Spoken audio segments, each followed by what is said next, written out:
Bills of exchange की जब हम बात करते हैं, बिल्स ऑफ एक्सचेंज है क्या?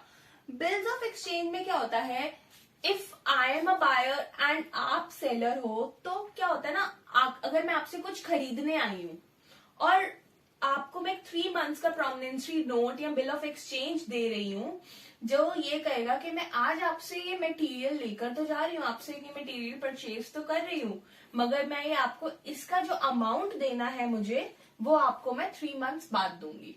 तो एक तरह से एक वो उधार पे हम कोई चीज ले रहे हैं, अपने ऊपर लायबिलिटी क्रिएट करके हम कोई चीज ले रहे हैं और उसका अमाउंट एक प्रॉपर ही हमारे बिल ऑफ एक्सचेंज में लिखा होता है कि हम ये अमाउंट इस सर्टेन डेट को या स्पेसिफिक डेट को वापस करेंगे। तो बिल ऑफ एक्सचेंज बहुत ही इजी एंड सिंपल सा टॉपिक है क्लास 11 का। चलो अब बिल ऑफ एक्सचेंज की डेफिनेशन के बारे में बात करते हैं। बिल ऑफ एक्सचेंज एक इंस्ट्रूमेंट होता है या एक तरह का नोट होता है जो रिटर्न में होना चाहिए। इसकी पहली कंडीशन यही है, पहली या लीगल कंडीशन यही है कि it should be in return, और उस पे ना वो रिटर्न में अगर सब रिटर्न में है तभी वो लीगली एक्सेप्टेबल है। और अगर वो लीगली एक्सेप्टेबल है तो अगर क्या होता है ना, कभी कभी सेलर और बायर में डिस्प्यूट्स हो जाते हैं, लड़ाइयां हो जाती हैं अमाउंट को लेकर, डेट्स को लेकर, पैसे वापस देने को लेकर, तो अगर वो लीगली रिटर्न है तो we have a legal proof or we have a evidence कि we have to get money from that person for the thing we have sell to him। तो बिल्स ऑफ एक्सचेंज इसी के बारे में बात करते हैं। तो बिल्स ऑफ एक्सचेंज ना एक बहुत ही अच्छा तरीका है कि क्रेडिट सेल्स को ना फैसिलिटेट करने का, क्रेडिट सेल्स को बढ़ाने का। पहले क्या होता था, अब बिल्स ऑफ एक्सचेंज के बारे में 1881 एक्ट में सब कुछ मेंशन है, बट पहले क्या होता था ना कि पीपल वर अफ्रेड, अगर लोग अभी भी डरते हैं कि क्रेडिट सेल करने के लिए, क्योंकि हर किसी के माइंड में एक डर रहता है कि हमारा अगर अमाउंट हमें वापस मिला ना मिला तो कैसे होगा। तो बिल्स ऑफ एक्सचेंज ने एक लीगल इंस्ट्रूमेंट की तरह बनकर वो प्रॉब्लम काफी लोगों की सॉल्व करी है। तो अब ना बिल्स ऑफ एक्सचेंज की ना कुछ कंडीशंस हैं कि bills of exchange legally acceptable तभी होगा जब ये कंडीशन उसमें सेटिस्फाई की जाएंगी। तो कंडीशंस क्या है? पहली, बिल ऑफ एक्सचेंज रिटर्न में होना चाहिए, वर्बली नहीं होना चाहिए। वर्बली एज इन कि अगर मैंने आपको बोला that I have purchase this thing from you और मैं आपको ये अमाउंट दूंगी वापस, बट वो वर्बल कम्युनिकेशन है ना, नो वन न्यूज के हमने वो कम्युनिकेशन करा था, लॉ को नहीं पता कि हमारे बीच में वो बात कब और कैसे हुई थी, राइट। तो एक बिल्स ऑफ एक्सचेंज रिटर्न में होना चाहिए, एक ऑर्डर होना चाहिए कि हमें ये अमाउंट इस स्पेसिफिक डेट को वापस चाहिए, चाहे वो अमाउंट कुछ भी है, XYZ। अमाउंट मेंशन होना चाहिए, लाइक अगर आप किसी को 10,000 की कोई चीज बेच रहे हो तो वो 10,000 उस बिल ऑफ एक्सचेंज में मेंशन होने चाहिए कि 10,000 हमने इस डेट में 10,000 का ये सामान बेचा है और हमें इस डेट को, स्पेसिफिक डेट को वो 10,000 रुपए वापस चाहिए। डेट ऑफ पेमेंट ये भी मेंशन होना चाहिए कि वो आपने सेल कब करा है और आपको वो पेमेंट, फॉर एग्जाम्पल अगर आपने मुझसे कुछ 1 जनवरी को खरीदा था और आपने उसकी मेरे को 31 मार्च को पेमेंट करनी है, तो वो 31 मार्च उसमें स्पेसिफिक डेट मेंशन होनी चाहिए, ठीक है। सिग्नेचर्स होने चाहिए ड्रॉई और ड्रॉअर के। अब अगर मैंने नाम लिया है ड्रॉई और ड्रॉअर, तो ड्रॉई और ड्रॉअर के बारे में जान लेते हैं। ड्रॉअर कौन होता है? Who sold goods. अगर मैं आपको सामान बेच रही हूँ और आप उसके बदले में मुझे एक बिल ऑफ एक्सचेंज, हम एक्सचेंज कर रहे हैं कि अगर आप मुझे अमाउंट 3 मंथ्स बाद वापस करोगे तो and I sold you the things, तो मैं हूं आपकी ड्रॉअर। और draw is something, draw is of someone जो वो सामान को खरीद रहा है और ये प्रॉमिस कर रहा है in return to return that, to give that money और give that amount on the XYZ date.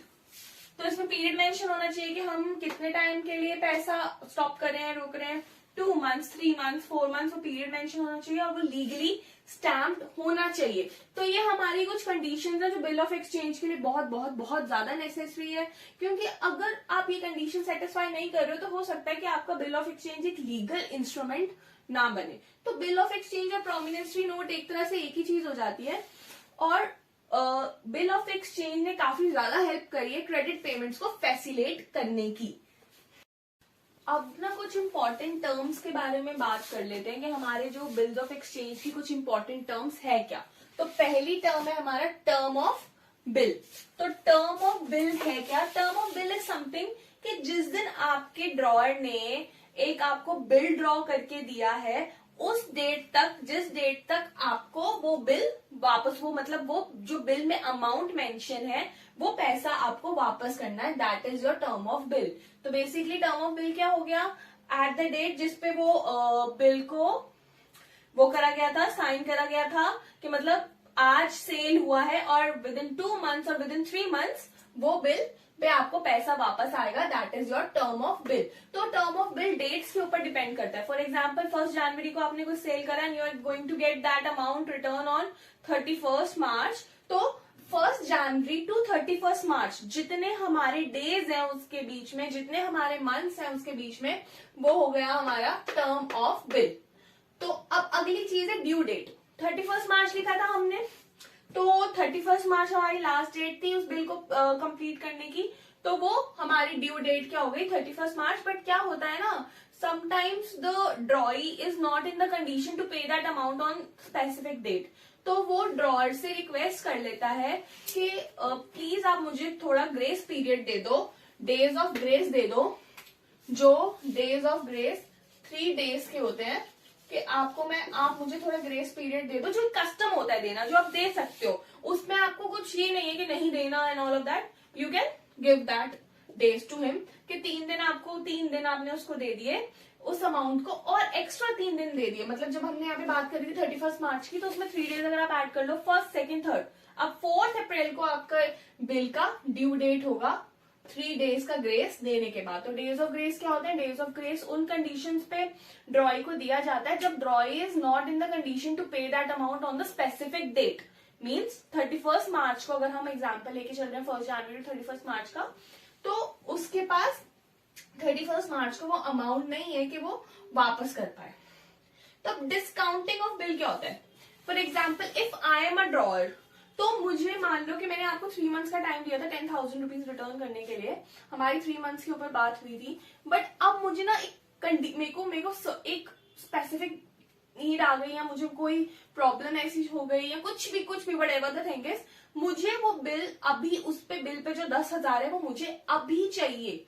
तो उसके लिए ना मेरे पास एक ऑप्शन होता है कि मैं बैंक के पास जाऊं, बैंक के पास अपना legal instrument which is bill of exchange या प्रॉमिनेंसरी नोट उनके सामने दिखाऊं कि I have that thing with me, I have the bill of exchange with me, तो आप मुझे जो इस पे अमाउंट है वो दे दीजिए। तो क्या होता है ना, ड्रॉअर जब बैंक के पास जाता है कि मेरे को ये अमाउंट 2 महीने बाद या 3 महीने बाद मिलना है, आप ये अमाउंट मुझे दे दीजिए अभी, और आप बैंक वो अमाउंट बाद में कलेक्ट करता है ड्रॉई से। तो इसमें बैंक को क्या फायदा होता है? बैंक का ये फायदा हो जाता है इसमें कि बैंक को कुछ परसेंट की जो कमीशन हो गई, 2%, 3%, वो बैंक अपनी कमीशन काट के या अपना इंटरेस्ट काट के ड्रॉअर को वो अमाउंट दे देता है। जैसे मान लो 10,000 पे उन्होंने 25 रुपीज रख लिए, 30 रुपीज रख लिए, 50 रुपीज रख लिए, तो बैंक अगर फॉर एग्जाम्पल 50 रुपीज रखता है तो आपको 9,950 रुपीज ड्रॉअर को वो दे देता है, और 10 पूरा 50 वो रख लेता है अपने पास, और जब ड्रॉई की ड्यू डेट होती है वो अमाउंट वापस करने के लिए, तो वो बैंक को वो ड्रॉई वो पैसा वापस करता है।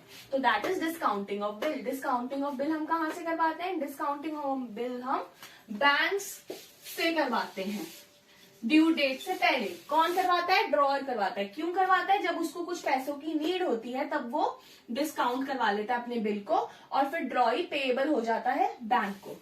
Endorsement of bill. Endorsement of bill भी बड़ा इजी सी चीज है।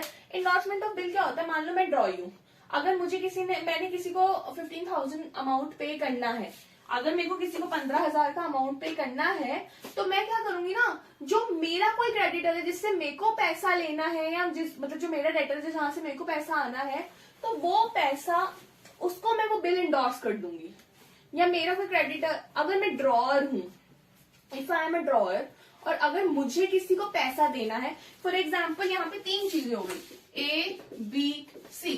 अगर बी ड्रॉअर है, सी ड्रॉई है बी का, तो अब क्या होगा ना इसमें कि ए को मेरे को पैसा देना है, ठीक है, ए मेरा क्रेडिटर है और मैंने इससे अगर 15,000 लेने हैं और इसको मैंने 15,000 देने हैं, तो जो मेरे पास बिल ऑफ एक्सचेंज है ना सी का, वो मैं इसको दे दूंगी। मतलब मैं बिल ऑफ एक्सचेंज जो मुझे सी से अमाउंट लेना है वो प्रोमिनेंसी नोट उठाकर मैं ए को दे दूंगी और मैं बीच में से बी बीच में से हट जाएगा और सी किसको पैसा देगा, ए को।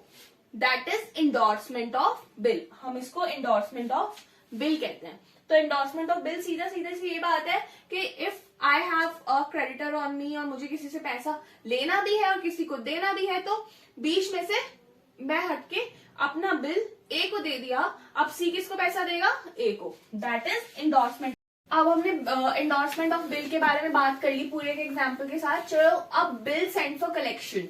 अब ड्रॉर तो आप लोगों को पता ही है, ड्रॉर इज अ पर्सन जिसको अमाउंट मिलने वाला है, जिसने बिल ऑफ एक्सचेंज ड्रॉ करा था ड्रॉई के लिए। तो ड्रॉर क्या करता है, अपना बिल ना वो बैंक में भेज देता है टू कलेक्ट दैट अमाउंट, कि बैंक अब उसके बिहाफ पे ड्रॉई से पैसा कलेक्ट करेगा। तो that is bill sent for collection. Bill is sent for collection to the bank on the behalf of the drawer to collect money from drawee। तो इसे कहते हैं बिल सेंट फॉर कलेक्शन। अब retirement of bill. Retirement of bill क्या होता है, retirement of bill ये होता है जब, जैसे मैंने टर्म ऑफ बिल की बात करी थी ना, 3 मंथ्स का पीरियड है, 3 मंथ्स बाद you have to pay that amount. तो मान लो कि अगर 3 मंथ्स के बाद मैंने वो अमाउंट पे ऑफ कर दिया, वो अमाउंट वापस कर दिया है, अगर मैं ड्रॉई हूं, मैंने ड्रॉर को पैसा वापस कर दिया है, सब कुछ खत्म हो गया, तो बिल रिटायर हो गया। अब उस बिल का कुछ लेना देना कुछ नहीं है, बिकॉज एक उस लीगल इंस्ट्रूमेंट का जो काम था ड्रॉर ड्रॉई के बीच में एक कंडीशन बन के रहना, उनके बीच में एक लीगल इंस्ट्रूमेंट बन के रहना, जब तक ड्रॉई ड्रॉर को पैसा वापस नहीं कर देता तब तक अब वो पैसा ड्रॉर ने बिल ड्रॉ करा, ड्रॉई ने वो अमाउंट 3 मंथ्स बाद या जो भी उसका स्पेसिफिक पीरियड ऑफ टाइम था, उसके बाद अब उसने वो बिल कंप्लीट कर दिया, पे ऑफ कर दिया उस अमाउंट को, तो हम उसको बोलते हैं रिटायरमेंट ऑफ बिल। अब अगला renewal of bill. Renewal of bill क्या होता है ना, एक डेज ऑफ ग्रेस के बाद क्या होता है, अगर जैसे कि मैंने आपको बताया था ना कि कभी कभी क्या होता है ना कि जो ड्रॉई होता है ना, he is not in the position to pay the amount, वो पैसा पे नहीं कर पाता है ना, तो उसको ग्रेस के बाद भी अगर ऐसा लगता है, डेज ऑफ ग्रेस के बाद भी उसको ये लगने लग जाता है कि यार मैं अभी भी अमाउंट नहीं दे सकता, तो वो ड्रॉर को रिक्वेस्ट करता है, और अगर उनकी कंडीशंस अच्छी होती हैं, आपस में उनकी रिलेशंस अच्छे होते हैं, तो ड्रॉर क्या करता है, वो एक न्यू बिल बना के दे देता है। क्योंकि अगर आपने वो 3 मंथ्स में मेरे को ये अमाउंट वापस नहीं करा, because you were not in the condition to pay off that amount, मैं आपको एक नया बिल बना के दे रहा हूँ, क्योंकि ये बिल तो खत्म हो गया ना, ये तो 3 मंथ्स हो गए, ग्रेस पीरियड हो गया, बिल खत्म हो गया, अब तो ड्रॉई को अमाउंट देना ही था, बट अभी भी ड्रॉई अगर वो अमाउंट नहीं दे पा रहा है, तो ड्रॉर क्या करता है ना, वो एक ड्रॉई की रिक्वेस्ट पे ड्रॉर क्या करता है, वो बिल न्यू बना देता है, न्यू बिल फॉर्म कर देता है। न्यू बिल फॉर्म कर देता है जितना उनके ऊपर, उनकी कॉन्वर्जेशन के ऊपर डिपेंड करता है, 2 मंथ्स का, 3 मंथ्स का, तो वो नया बिल बनाकर ड्रॉई के हाथ में दे देता है, ड्रॉई को दे देता है कि अब तुम्हें मैं और टाइम दे रहा हूँ, पुराना बिल कैंसिल कर रहा हूँ और नया बिल मैं दोबारा दे रहा हूँ आपको, कि अब आप मुझे इस 2 मंथ्स में, 3 मंथ्स में पेमेंट कर देना। तो आई होप ये कंडीशंस थी बिल ऑफ एक्सचेंज की, या टर्म्स थी जो आपको क्लियर होगी। अब हम नेक्स्ट टॉपिक पढ़ेंगे नेक्स्ट वीडियो में, और अच्छे से इसको और अच्छे से करेंगे। Thank you for watching.